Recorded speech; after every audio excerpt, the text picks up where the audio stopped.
देखिए आज हम एपिसोड नेक्स्ट बता रहे हैं dynamic of circular motion. Dynamic of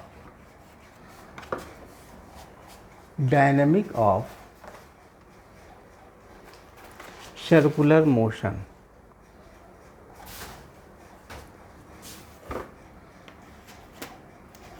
circular motion,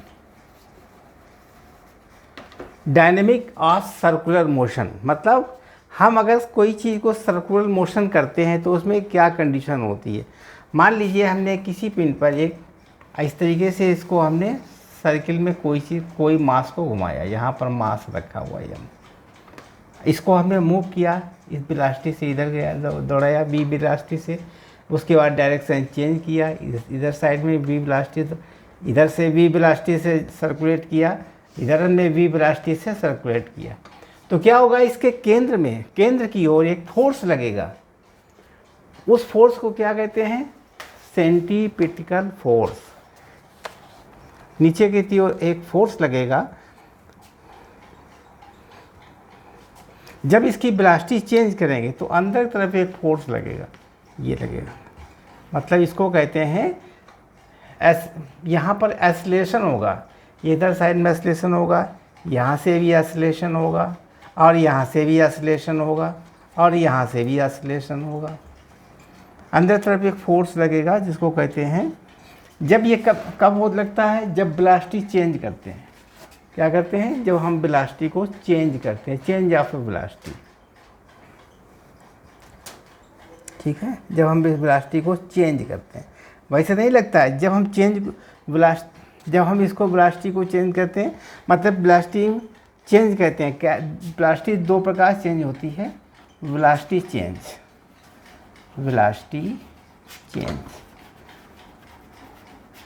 इसमें नंबर एक तो डायरेक्शन चेंज करते हैं,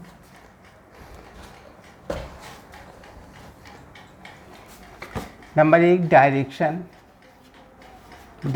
चेंज कीजिए, और या वेलोसिटी चेंज कीजिए। डायरेक्शन के बाद में उसकी वेलोसिटी का भी चेंज होता है। जब वेलोसिटी चेंज होगी तो क्या होगा? डायरेक्शन चेंज होगा तो क्या होगा? एक्सेलरेशन उत्पन्न होगा, एक्सेलरेशन। इसमें एक्सेलरेशन अवश्य उत्पन्न होगा। ये कौन सा एक्सेलरेशन है? Centripetal acceleration. कौन सा होगा? सेंट्रीपिटल एक्सेलरेशन, इसको कहते हैं सेंट्रीपिटल एक्सेलरेशन।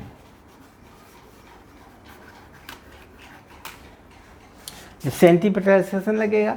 इसके अलावा इसमें इसकी वैल्यू क्या होगी? सेंट्रीपिटल एक्सेलरेशन की वैल्यू होती है AC बराबर mv²/r, v²/r, ये वैल्यू होती है। क्या होती है? v²/r। या इसको कह सकते हैं सेंट्रीपिटल एक्सेलरेशन को हम सकते थे AC बराबर mr⍵², क्योंकि v बराबर r ओमेगा होता है, v बराबर r ओमेगा होता है, इसलिए हम इसको लिख सकते थे सेंट्रीपिटल फोर्स mr⍵²। ठीक है। अच्छा, जब हम किसी डोरी को इसको केंद्र पर खड़े होकर घुमाते हैं, घूम करके घुमाते हैं, तो यही सेंट्रीपिटल फोर्स, ये क्या होता है? इस डोरी का टेंशन भी कहलाता है। क्या कहलाता है? टेंशन। अब इसमें फोर्स कितना लगेगा? फोर्स होता है, आप जानते हो, सेंट्रीपिटल mv²/r, क्योंकि हमें होता है ना, ए कितना है? ए बराबर है v²/r, तो सेंट्रीपिटल mr², ये हमारा फोर्स हो गया। ठीक है, फोर्स कितना होगा? mv²r। इसको ऐसे भी लिख सकते थे Fc बराबर mr⍵²। क्या लिख सकते थे? mr⍵²। ठीक है।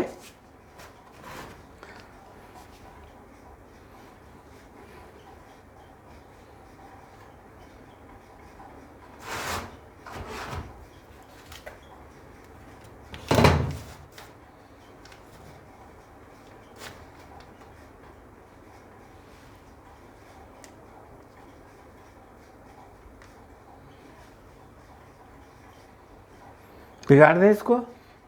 ठीक,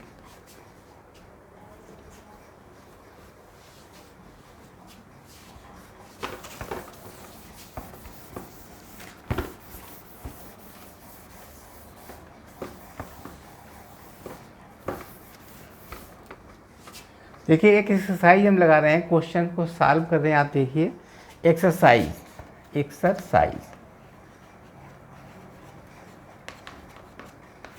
अगर यहाँ पर हम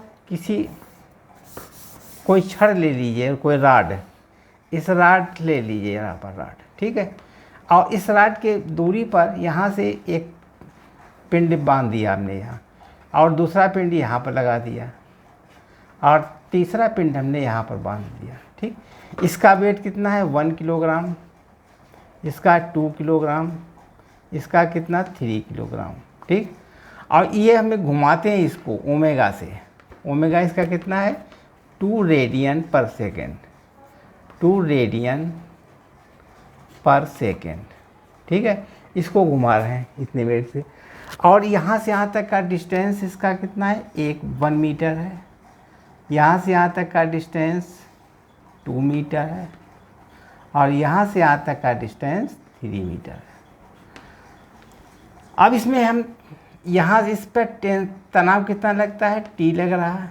डोरी में चूँकि तनाव लगता है ना, टेंशन, जब इसको घुमाएंगे घूम करके तो इसमें टेंशन लगेगा। इसको हमने T मान लिया, और इसमें टेंशन T1 मान लिया। इधर साइड में लगेगा, इधर भी लगेगा, इसको भी T1 कह दीजिए। इधर साइड में T2 है, और इस साइड में भी T2 रहेगा। तो हमें क्या ज्ञात करना है, इसके तनाव की वैल्यू ज्ञात करनी है। फाइंड T1 एंड T2, ये वैल्यू ज्ञात करनी है। ठीक है, मतलब यहाँ पर देखिए, यहाँ पर ये हमारा यम है 1 किलोग्राम वेट, इसका वेट कितना 2 किलोग्राम, 3 किलोग्राम, डिस्टेंस 1 मीटर रखा, ये 2 मीटर रखा। जब इसको घुमाएंगे तो क्या होगा, इस तीनों डोरियों में अलग अलग तनाव लगेगा। मान लीजिए यहाँ पर इस पर ले रहे हैं दूर बार 3 किलोमीटर, तो तनाव क्या लिखेंगे, तनाव हो जाएगा F बराबर mr omega square. Centimetre force ही तनाव बनाएगा, सेंटीमीटर फोर्स जो होगा वही एक तनाव होगा। तो यहाँ पर जो तनाव लगेगा, यहाँ पर T2 कितना हो जाएगा, तनाव T2 हो जाएगा M कितने किलोग्राम का है 3 किलोग्राम का, और R कितनी यहाँ से यहाँ तक डिस्टेंस है 3 मीटर। ठीक है, ओमेगा कितना है इसमें 2 रेडियन पर सेकेंड, इसकी ओमेगा वैल्यू कितनी 2 रेडियन पर सेकेंड, तो 2 दूनी 4 हो जाएगा यहाँ पर। ठीक है, तो T2 का मान कितना हो गया, 4 3 12 3 36 निकला T2। ये टेंशन कितना निकला 36। अब इसके बाद में T2 हमने ज्ञात कर लिया। ठीक है, अब हमें ज्ञात करना है T1। इसमें देखिए कैसे निकलेगा, यहाँ ये लगा हुआ था, यहाँ से यहाँ तक का, यहाँ से यहाँ तक का था T3 यानी T2। ठीक है, यहाँ अब इसका वेट कितना था 3 किलोग्राम था, 3 किलोग्राम रख दिया वेट, और डिस्टेंस कितनी थी यहाँ से यहाँ तक, R का मान भी 3 था, 3 मीटर था, 3 वैल्यू करके 36 हो गया। अब यहाँ दूसरे देखिए, दूसरे में क्या लगेगा, इधर तो T2 लग रहा है,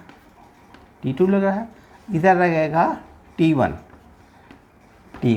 ठीक है, और यहाँ से डिस्टेंस कितना रहेगा, R बराबर 2 मीटर, और M कितना है, M बराबर है 2 किलोग्राम। अब यहाँ निकाल सकते थे FC बराबर T1 माइनस T2। FC कितना होगा T1। अब इसकी वैल्यू क्या होगी, mr ओमेगा स्क्वायर बराबर T1 माइनस T2 को मान कितना निकाला 36 निकाला हमने, T2 मान कितना निकाला 36। अब देखिए आगे हम और बढ़ा रहे हैं, कुछ डिस्टर्ब हो रहा है थोड़ा काम करने में, पहले दिन बना रहे हैं वीडियो नई जगह पर, इसलिए थोड़ा डिस्टर्ब हो रहा है। इसके लिए हम थोड़ा सोच बनाएंगे कैसे क्या होगा। ठीक है, T1 माइनस 36। अब इसके बाद में देखिए वैल्यू रख दीजिए सबकी, बिगाड़ दिया जाए।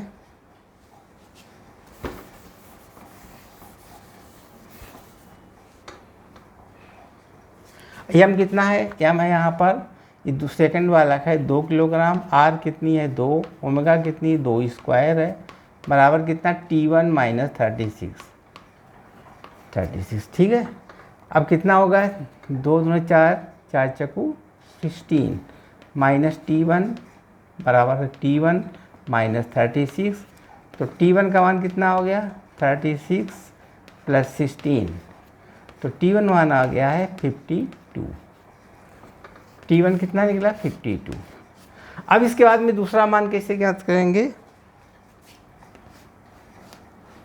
यहाँ पर है T1 और इस साइड में T है, इसका वेट कितना है 1 किलोग्राम। तो ये ज्ञात कर ली एम आर ओमेगा स्क्वायर बराबर T माइनस T1। ठीक है, T माइनस T1। आगे देखिए एम कितना है 1 किलोग्राम, आर कितनी है 1, ये है 2 स्क्वायर बराबर T माइनस T1 का मान कितना है, T1 निकाल चुके थे 52। T1 का मान कितना निकला था 52। इधर बिगाड़ दें हम,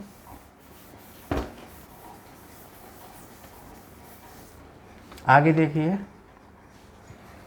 यानी 4 बराबर T1 माइनस 52, तो T बराबर हो जाएगा 56। ये देखिए T1 अभी हम निकाल चुके हैं सब, T1 T2 T सबके मान ज्ञात करिए 56 आया, समझिएगा। इसलिए सबकी वैल्यू हमने ज्ञात कर दी। T1 कितना है, क्यों T1 बराबर अभी T बराबर है 56, T1 बराबर है 52 और T2 बराबर 36। ये वैल्यू हमने ज्ञात कर ली। तो सबसे अधिक इसका होगा 10, जो नज़दीक होगा उसी का सबसे बड़ा होगा। ठीक है, अगला क्वेश्चन देखिए, बिगाड़ दें इसको।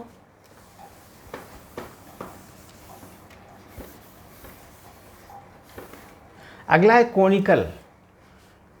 देखिए यहाँ पर हमने किसी डोरी को यहाँ से क्लोज बांध दिया क्लैंप से, और यहाँ से हमने इस तरीके से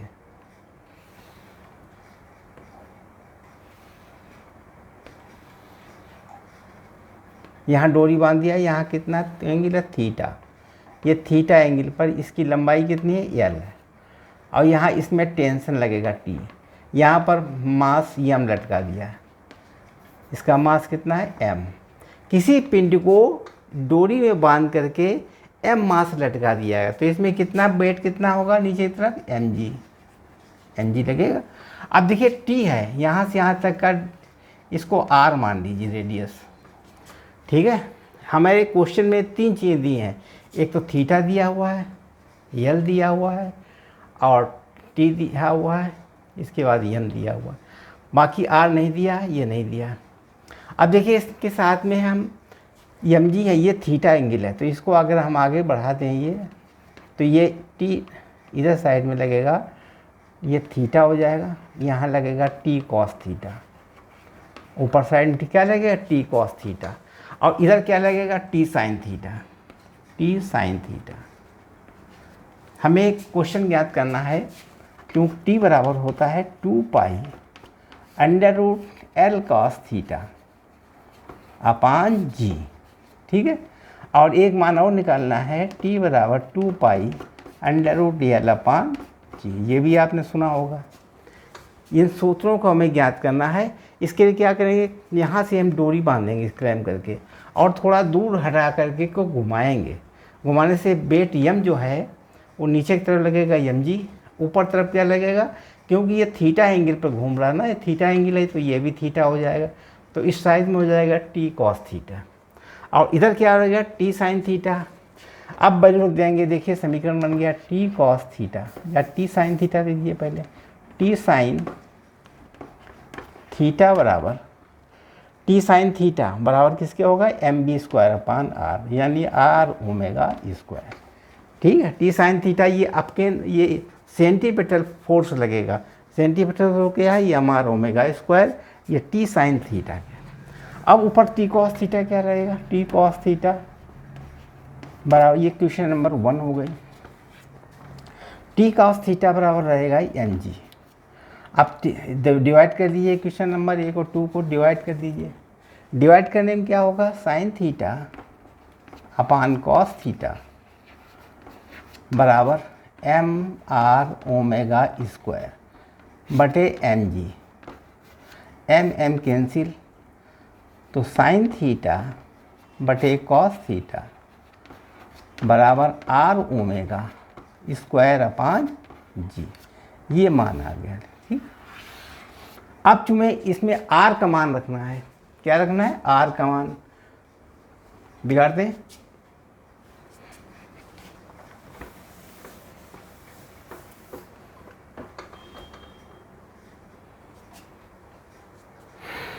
हाँ देखिए, sign theta upon cos theta बराबर R omega square upon g. ठीक है, आर ओमेगा स्क्वायर अपान जी। अब इसमें देखिए साइन थीटा बटे कॉस थीटा बराबर आर जो था वो इस साइड में था, आर में क्या आ गया एल साइन थीटा, यानी एल साइन थीटा रहेगा ओमेगा स्क्वायर अपान जी। अब साइन साइन कट गया तो क्या हो गया, 1 अपान कॉस थीटा बराबर एल ओमेगा स्क्वायर अपान जी बने। अब देखिए ओमेगा स्क्वायर का मान निकाल लीजिए, एल ओमेगा स्क्वायर बराबर L omega square cos theta बराबर जी, और ओमेगा स्क्वायर बराबर क्या हो गया, जी अपान एल कॉस थीटा। ठीक है, जी अपान एल कॉस थीटा। आगे देखिए,